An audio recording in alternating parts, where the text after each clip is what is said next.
अयोध्या से प्रभु जी चले हैं तमसा नदी घाट पर प्रभु ने विश्राम किया। बालक वृद्ध विहाय ग्रहे लगे लोग सब साथ, तमसा तीर निवास किए प्रथम दिवस रघुनाथ।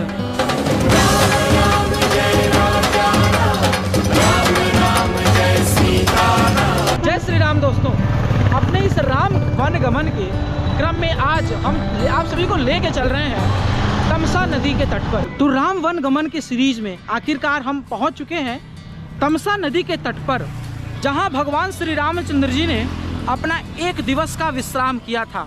और इसी नदी के तट से भगवान श्री रामचंद्र जी अयोध्या की सारी प्रजाओं को छोड़ करके आगे की तरफ श्री सुमंत जी महाराज के साथ प्रयागराज की तरफ बढ़ चुके थे। तो आज की सीरीज में मैं जो आपको दिखाने वाला हूँ, बताने वाला हूँ तमसा नदी का तट, जहाँ भगवान श्री रामचंद्र जी विश्राम किए थे। तो आइए नीचे की तरफ लेके चलते हैं और दिखाते हैं कि तमसा नदी का तट कैसा है आज के इस वर्तमान एवं आधुनिक युग में।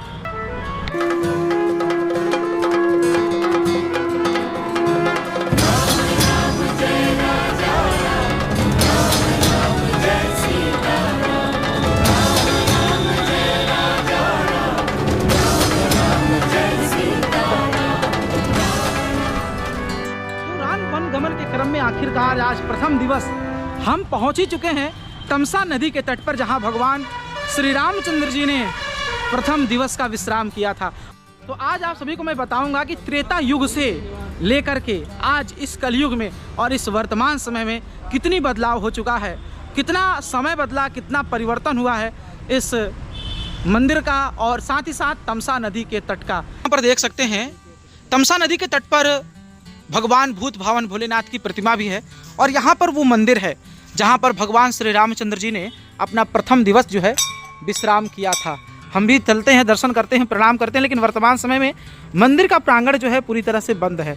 और यहाँ पर हनुमान जी की भी प्रतिमा वैसे नज़र आ रही है, कैमरे में अंधेरा होने की वजह से आप सभी को नज़र नहीं आएगा।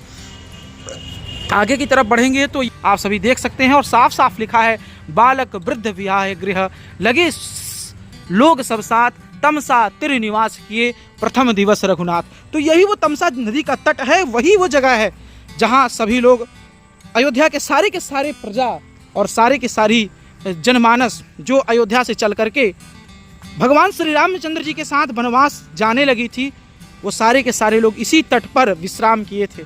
और ये वो तट है और वर्तमान समय में इसकी स्थिति आप देख लो कितना ये गंदा हो चुका है और इसकी सफाई नहीं है। तो ये पूरी की पूरी तमसा नदी का तट है और उस समय त्रेता युग में अपने आप में यह अद्भुत था, अकल्पनीय था। और यह तमसा नदी का प्राचीनतम पुल हुआ करता था जो आज ध्वस्ती के कगार पे है और जब तक चल रहा है तब तक चल रहा है, लेकिन इस पर अभी कोई वाहन नहीं चलता। और वर्तमान समय में तमसा नदी के तट पर इस नए पुल का निर्माण किया गया है जो अयोध्या को प्रयागराज से जोड़ती है। और इसी प्रयागराज के क्रम में इसी सड़क के माध्यम से और रेल के माध्यम से आप सभी को आज हम लेके चलने वाले हैं प्रयागराज की तरफ। और तमसा नदी के तट पर विश्राम का भगवान का पहला स्थल ये वही जगह है जहां पर वर्तमान समय में हम सभी मौजूद हैं। तो आइए आप सभी को यहाँ के आचार्य जी के पास लेके चलते हैं और बात करते हैं और जानते हैं इस तमसा नदी के तट के बारे में और भगवान श्री रामचंद्र जी के विश्राम के बारे में पूरी की पूरी जानकारी। आचार्य जी जय श्री राम। जय श्री राम। यहाँ पर हम लोग मौजूद हैं आज तमसा नदी के तट पर। तो इस तमसा नदी के बारे में लोगों को बताएं जो जागरूक हो सके, क्योंकि आज का जो वर्तमान समय है ऐसे में लोग तमसा नदी के बारे में मानो भूल से गए हैं, क्योंकि भगवान श्री रामचंद्र जी ने अपना एक दिवस यहाँ विश्राम भी तो किया था। सर्वप्रथम मैं राम जी के चरणों में नमन करता हूँ, प्रणाम करता हूँ, वंदन करता हूँ। आज हम लोग का परम सौभाग्य है, हम लोग परम पवित्र पावन भूमि अयोध्या धाम में तमसा नदी के तट पर उपस्थित हुए हैं।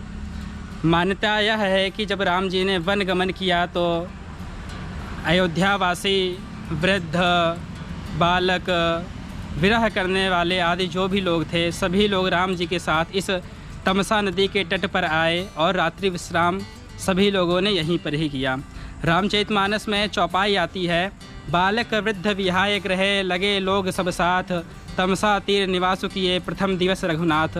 श्री रामचरितमानस में तुलसी बाबा ने इसका वर्णन भी किया है। तो आज हम लोग का बड़ा ही सौभाग्य है कि हम लोग यहाँ पर इस परम पवित्र पावन भूमि पर उपस्थित हैं और आप लोग भी इस परम पवित्र पावन भूमि के दर्शन करिए। आप लोग का ये बड़ा सौभाग्य है। देखिए, जब अयोध्या से प्रभु जी चले हैं जी तो तामसा नदी तीर, तामसा नदी घाट पर प्रभु ने विश्राम किया एक रात। जी वहाँ विश्राम करने के बाद फिर गए प्रयागराज, प्रयागराज से फिर गए चित्रकूट। जी जी। हाँ, तो ये वही तमसा नदी का तट है जो आपके सामने आज है? यही तामसा नदी यही है। अच्छा, तो उस समय के तमसा नदी में आज में महाराज जी क्या अंतर है? आपके अंतर यही है, देखिए गंदगी देख ही रहे हैं आप। जी जी। पहले ऐसा नहीं था। जी जी। ये बहुत चौड़ी भी थी। जी। हाँ, मतलब आधुनिकता ने पूरी तरह से इसको संकुचित कर दिया है। बिल्कुल महाराज जी, बिल्कुल। बहुत बहुत धन्यवाद महाराज जी, इतना बढ़िया जानकारी दी। बहुत धन्यवाद। और जैसा कि आचार्य जी ने बताया, इतना सुंदर और इतना मनमोहक इस तट के बारे में जानकारी दी कि जो बालक थे, वृद्ध थे, या फिर जो भगवान श्री राम जी के लिए वियोग कर रहे थे, सारे के सारे लोग भगवान श्री रामचंद्र जी के साथ अयोध्या से चलने के बाद इसी तट पर, इसी तमसा के तट पर आकर के निवास किए थे। तो ये वो जगह है जहाँ सारे के सारे अयोध्या के प्रजा आकर के भगवान श्री रामचंद्र जी के साथ निवास की थी, इसी तमसा नदी के तट से। और ये तमसा नदी का वर्तमान में जो स्थिति है बहुत ही बेकार हो चुका है। और उस समय राम जी के समय, त्रेता समय में यह निर्मल जल था। और इसका वर्णन गोस्वामी तुलसीदास जी ने रामायण रामचरितमानस में टोटली 2 बार किया है। एक तो तमसा नदी के तट पर यहाँ पर किया है, और दूसरा यहीं से कुछ ही दूर के बाद वाल्मीकि आश्रम भी है, वहाँ पर किया है। और वाल्मीकि महाराज का जो आश्रम है इसी तमसा नदी के तट पर ही है। इसका भी वर्णन श्री रामचरितमानस में मिलता है। तो इसी क्रम में राम जी के वनगमन के सीरीज के क्रम में पुनः आप सभी को हम लेके चलेंगे आज प्रथम दिवस विश्राम करने के बाद द्वितीय दिवस प्रयागराज की तरफ। और आप सभी को ले चलते हैं और मिलते हैं आप सभी से राम वनगमन के सीरीज में प्रयागराज में। तब तक आप पूरा वीडियो देखिएगा और उम्मीद करेंगे इस सीरीज को आप सभी लाइक, सब्सक्राइब व कमेंट करना बिल्कुल मत भूलिएगा।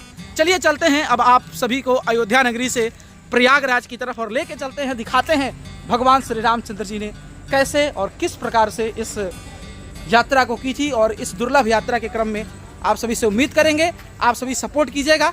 मिलते हैं इसी प्रकार से आप सभी को राम वनगमन के नेक्स्ट सीरीज में। तब तक के लिए टेक केयर, बाय बाय, जय जय श्री राम।